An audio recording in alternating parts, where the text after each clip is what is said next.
Hello student. आज आपका twelfth का मैथ की पहली क्लास ले रहा हूँ मैं। ठीक है, और ये मैंने चैप्टर 3 से स्टार्ट किया है, मैट्रिक्स से। जो मैट्रिक्स है चैप्टर 3 और चैप्टर 4 दोनों कंबाइन मिला के 10 मार्क्स की वेटेज के हैं। ठीक है, तो सबसे पहले आज की जो वीडियो है आपकी, आज की जो क्लास है, पहली क्लास है, फर्स्ट क्लास, इसमें हम चैप्टर 3 से स्टार्ट कर रहे हैं। इसमें आज मैं 2 टॉपिक पढ़ाऊँगा। एक मैट्रिक्स क्या होती है, उसकी टाइप्स क्या होती हैं। तो सबसे पहले मैट्रिक्स। तो मैट्रिक्स के बेटा 2 सिंबल होते हैं, एक ये वाला सिंबल होता है, एक राउंड शेप में होता है। ठीक है, तो ए मैट्रिक्स क्या होती है? A matrix is a rectangular arrangement of ordered numbers और फंक्शंस। मतलब मैट्रिक्स किन्हीं भी नंबर्स को रेक्टेंगुलर फॉर्म में लिखने का एक तरीका होता है, एक वे होता है। ठीक है, जैसे फॉर एग्जांपल ये मैंने नंबर लिखे हुए हैं 3 2 5 1 4 -9, ये मैंने रेक्टेंगुलर फॉर्म में लिखे हुए हैं। तो इनको इस मैंने पहले सिंबल यूज़ किया हुआ, हम दूसरा सिंबल भी यूज़ कर सकते हैं। ठीक है, लेकिन नंबर्स रेक्टेंगुलर फॉर्म में होने चाहिए।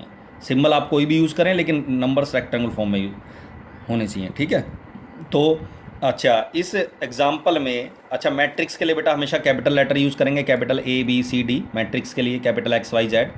दूसरा, ये रेक्टेंगुलर फॉर्म में होगा। तो इस डेफिनेशन में 2 बातें इंपॉर्टेंट है, एक तो रेक्टेंगुलर होना चाहिए अरेंजमेंट, और दूसरा है ऑर्डर्ड नंबर्स। ऑर्डर्ड का मतलब है कि मैं इन एलिमेंट की जो पोजीशन है इनको बदल नहीं सकता। 3 की जगह 2, 2 की जगह 3 नहीं लिख सकता, मैं रिप्लेस नहीं कर सकता। ठीक है, तो इनकी पोजीशन क्या होगी? फिक्स होगी।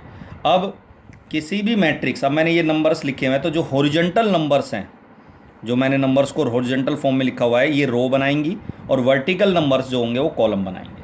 मतलब horizontal numbers are forms a row, और vertical numbers forms a column. Clear है यहाँ तक?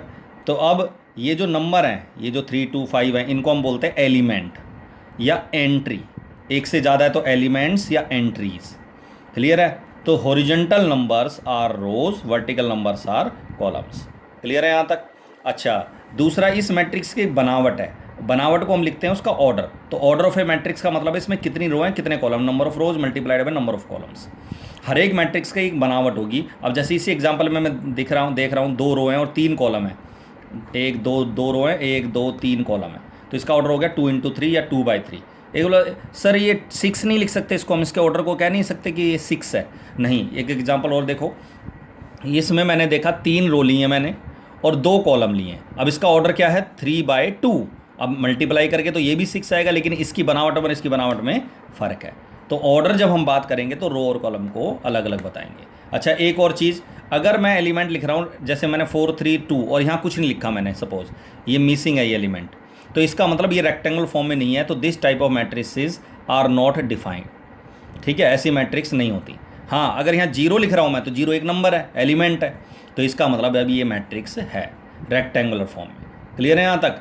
तो कहने का मतलब ये है। और किसी भी मैट्रिक्स को अगर हम स्टैंडर्ड फॉर्म में लिखेंगे तो उसको हम लिखते हैं AIJ या BIJ। एलिमेंट है A, B भी एलिमेंट है स्मॉल। जनरली हम एलिमेंट को स्मॉल लेटर से रिप्रेजेंट करते हैं और मैट्रिक्स के लिए कैपिटल लेटर यूज़ करते हैं।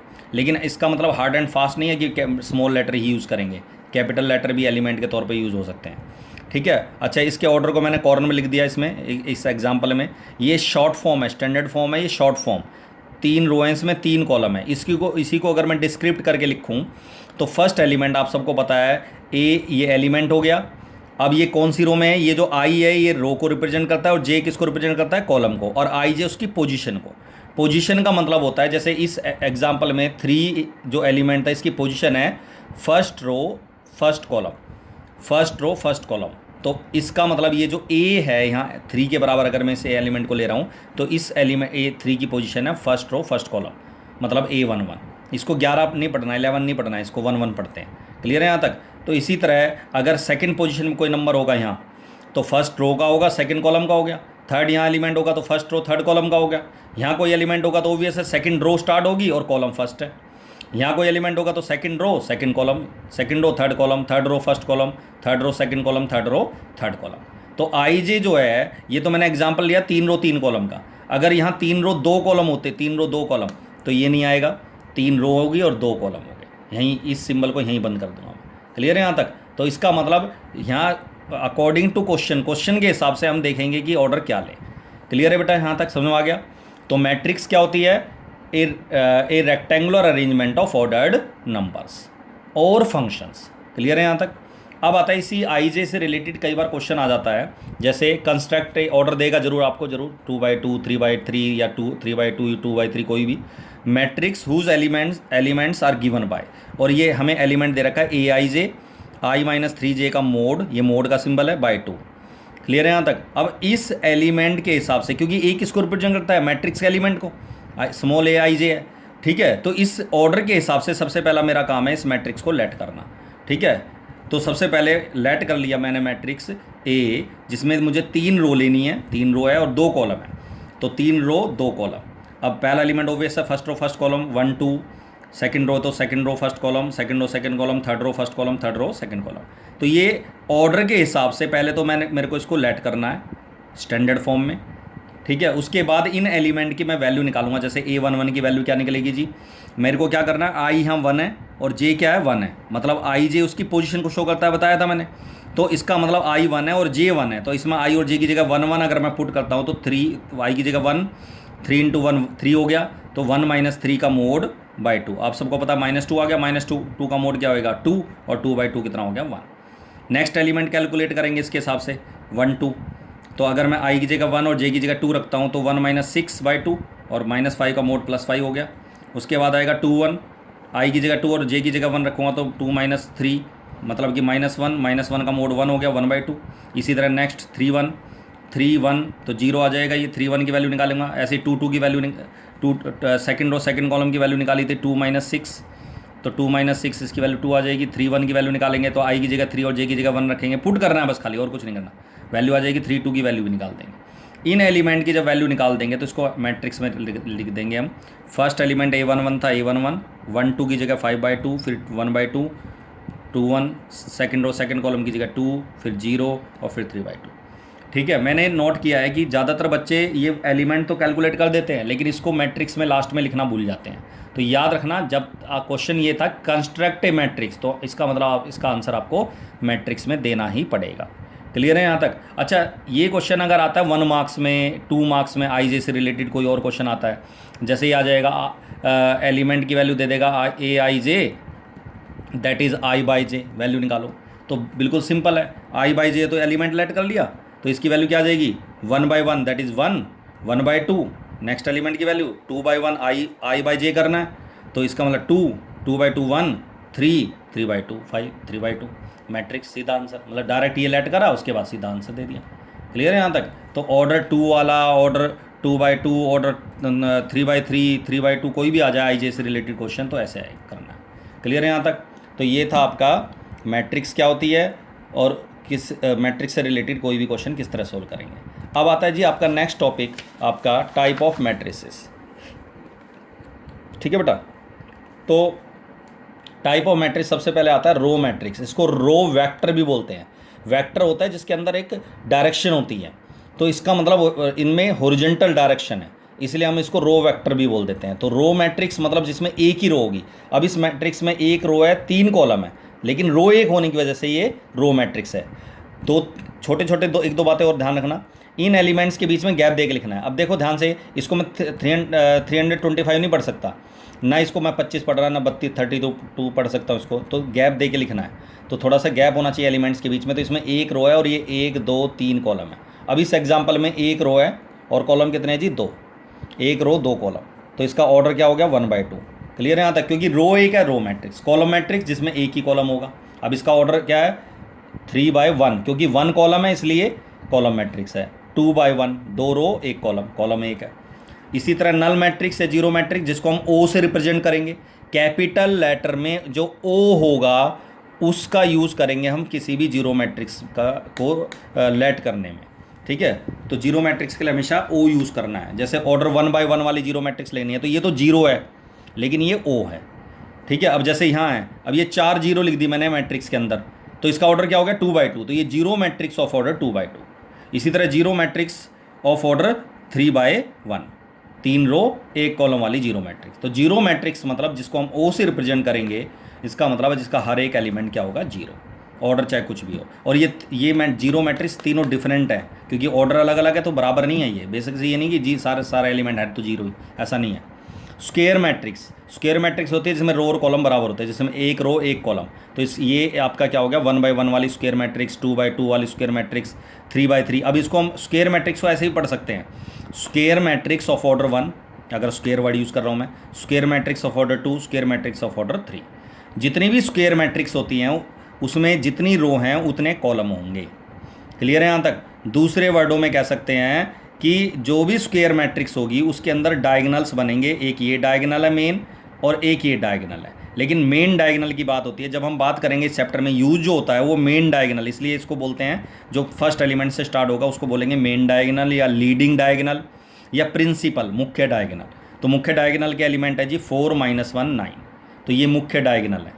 तो इसका मतलब अगर इस चैप्टर में मैं कह रहा हूँ डायगनल का एलिमेंट बताओ, तो इसका मतलब मेरा कहने का मतलब है मैं क्या पूछना चाह रहा हूँ आपसे, मेन डायगनल। अब जैसे इसके डायगनल एलिमेंट क्या है 4 5, क्लियर है यहाँ तक? मेन डायगनल की बात कर रहा हूँ मैं, इसमें एक ही है 3। तो स्क्वायर मैट्रिक्स जिसमें रो और कॉलम। अब आता है जी डायगनल मैट्रिक्स। अब ये तो कन्फर्म है कि जो डायगनल बनता है वो किस में बनता है, स्क्वायर मैट्रिक्स में बनता है, ठीक है, और किसी मैट्रिक्स में नहीं बनेगा। अगर मैं कोई और मैट्रिक्स लेता हूँ, मान ले सपोज ये मैंने एक मैट्रिक्स ले ली और मैं कहूँ डायगनल बताओ इसका कौन सा है, तो ये डायगनल नहीं है 4 7 वाला, ना 4 8 वाला होगा। तो इसका मतलब इसके अंदर डायगनल बनेगा नहीं, क्योंकि ये स्क्वायर मैट्रिक्स ही नहीं है। क्लियर है यहाँ तक? अब आता है जी डायगनल मैट्रिक्स। अब डायगनल है कोई, जितनी भी डायगनल मैट्रिक्स होती हैं वो कैसी होंगी, स्क्वायर मैट्रिक्स, स्क्वायर फॉर्म में, ठीक है। तो डायगनल मैट्रिक्स होते हैं जिसमें डायगनल एलिमेंट को छोड़कर बाकी सभी एलिमेंट जीरो होते हैं। डायगनल को छोड़कर बाकी एलिमेंट जीरो, मतलब कि नॉन डायगनल एलिमेंट जीरो होंगे। नॉन डायगनल के अलावा नॉन डायगनल। इसको लिखने का एक और तरीका होता है, डायगनल का एलिमेंट लिख दो -5 4 6, तो ये तीनों डायगनल का एलिमेंट है, बाकी एलिमेंट जीरो होने ही है। और 3 एलिमेंट है तो ऑर्डर 3 हो जाएगा, और 2 एलिमेंट है तो ऑर्डर 2 हो जाएगा। तो ये इसको लिखने का ही तरीका होता है। उसके बाद आता है जी स्केलर मैट्रिक्स। स्केलर मैट्रिक्स का मतलब होता है जिसमें स्केलर मतलब होता है कांस्टेंट वैल्यू, तो जिसमें डायगनल, इसमें डायगनल जो है कांस्टेंट होगा, एक जैसा होगा, सेम होगा। जैसे जीरो जी बाकी एलिमेंट जीरो होंगे, लेकिन डायगनल के एलिमेंट क्या होंगे, इक्वल 4 4 सेम। जैसे -5 -5 डायगनल में। इसमें एक नंबर का क्वेश्चन आ जाएगा, जैसे यहाँ x लिख देगा कहीं एक डायगनल में और कहेगा कि if this is a scalar matrix then what is x, तो x किसके बराबर होगा, -5। क्लियर है यहाँ तक? 1 मार्क्स में ऐसा क्वेश्चन आ सकता है, स्केलर मैट्रिक्स में x लिख के दे देगा। क्लियर है? उसके बाद है जी लास्ट यूनिट या आइडेंटिटी मैट्रिक्स, जिसको हम I से रिप्रेजेंट करेंगे। जीरो मैट्रिक्स के लिए O यूज़ करते हैं और आइडेंटिटी मैट्रिक्स के लिए हम I यूज़ करेंगे, कैपिटल I। एक ऐसी मैट्रिक्स जिसमें डायगनल एलिमेंट 1 होगा और बाकी एलिमेंट जीरो होंगे, अगर हैं तो। अब जैसे इसमें 1 ही है, एक ही एलिमेंट है तो 1 लिखेंगे, इसमें 1 1 हो गए डायगनल, बाकी जीरो, 1 1 1 बाकी जीरो, ठीक है। इसको हम I3 मतलब ऑर्डर 3, I2 ऑर्डर 2। क्लियर है यहाँ तक? तो आइडेंटिटी मैट्रिक्स मतलब जिसका मतलब एक ऐसी मैट्रिक्स जिसका डायगनल एलिमेंट 1 होगा और बाकी एलिमेंट जीरो होंगे। अब ये बोला सर क्या ये स्क्वायर मैट्रिक्स है? ऑब्वियस है, स्क्वायर मैट्रिक्स भी है, ये डायगनल भी है, ये स्केलर भी है और ये आइडेंटिटी भी है। लेकिन स्पेसिफिकली हम इसको क्या बोलेंगे, यूनिट या आइडेंटिटी मैट्रिक्स। क्लियर है यहाँ तक? ये थी बेटा आपकी टाइप ऑफ मैट्रिसेस। क्लियर है यहाँ तक? अच्छा, एक क्वेश्चन है लास्ट क्लास का एंड करने से पहले, एक क्वेश्चन डिस्कस करना चाह रहा हूँ, क्योंकि ये ज़्यादातर आपको जब आप फर्स्ट असाइनमेंट करेंगे तो उसमें आपको सबसे प्रॉब्लम आती है। ये अकेला एक क्वेश्चन है जिसमें पहली एक्सरसाइज में NCERT की, चाहे लास्ट क्वेश्चन लगा लो NCERT की 3.1 का, जिसमें सबसे ज़्यादा बच्चों को दिक्कत आती है।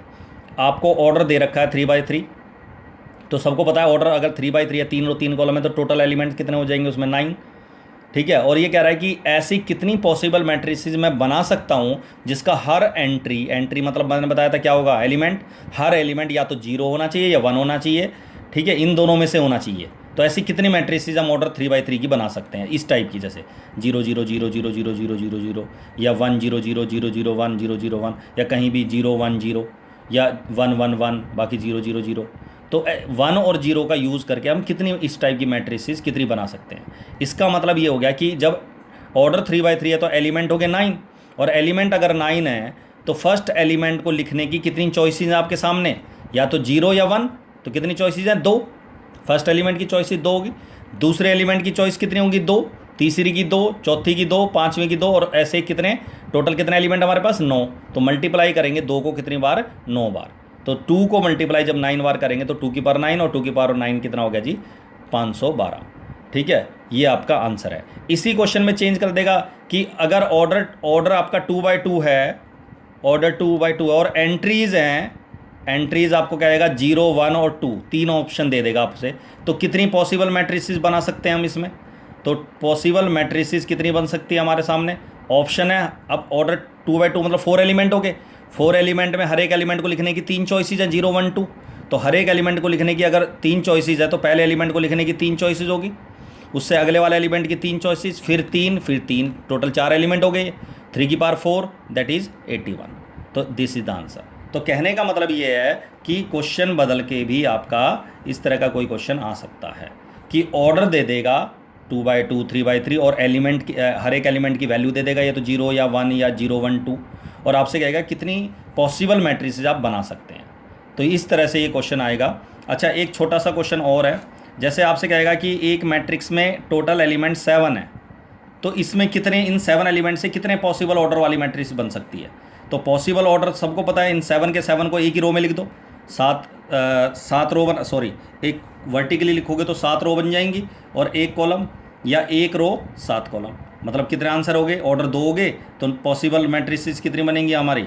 नंबर ऑफ पॉसिबल मैट्रिसेस, ठीक है, that is 2 of different order. ठीक है, ऐसा तो होगा नहीं कि 7 एलिमेंट है तो 4 ऐसे लिख दिए और 3 ऐसे लिख दिए, ऐसी कोई मैट्रिक्स होती ही नहीं। मैंने बताया था यहाँ कोई होगा नहीं एलिमेंट, तो मैट्रिक्स से नहीं बनेगी। तो ऐसे नहीं हो सकता कि 2 रो बन जाए। तो 7 एलिमेंट हैं तो उसमें या तो सातों के सातों मुझे एक रो में लिखने पड़ेंगे, या सातों के सातों एक कॉलम में लिखने पड़ेंगे। तो या तो 7 रो 1 कॉलम, या 1 रो 7 कॉलम। ठीक है, तो मतलब ये 2 पॉसिबल ऑर्डर वाली मैट्रिसेस इस तरह से बनेंगे। क्लियर है यहाँ तक? तो ये आपकी मैट्रिक्स की पहली क्लास है। अगली क्लास में ऑपरेशन करवाएंगे। ठीक है, आई होप ये समझ में आ गया होगा तुम्हें अच्छी तरह से। ठीक है, अगली क्लास में नेक्स्ट टॉपिक करवाएंगे, आपका दूसरा वीडियो डालूंगा। ठीक है, दैट्स ऑल। आज की क्लास यहीं समाप्त होती है।